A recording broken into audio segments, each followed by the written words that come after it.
আমাদের চারপাশের সম্পর্কগুলো কি সবসময় নিরাপদ, নাকি মায়ার আবরণে ঢাকা থাকে বিষাক্ত কোনো সত্য? কখনো কখনো ভালোবাসা মানুষকে মুক্তি দেয়, আবার কখনো সেই ভালোবাসায় হয়ে ওঠে এক শ্বাসরুদ্ধকর খাঁচা, যেখানে আবেগ আর অধিকারবোধের দেয়ালটা খুব পাতলা হয়ে যায়। সেখানেই জন্ম নেয় টক্সিক।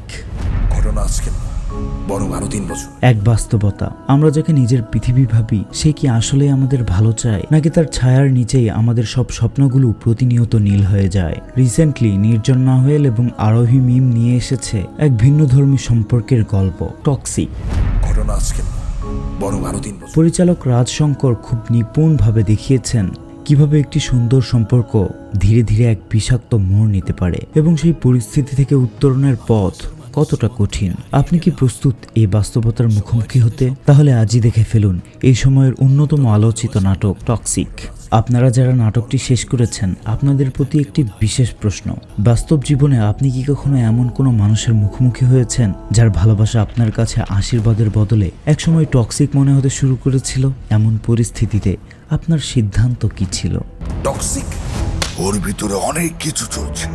এই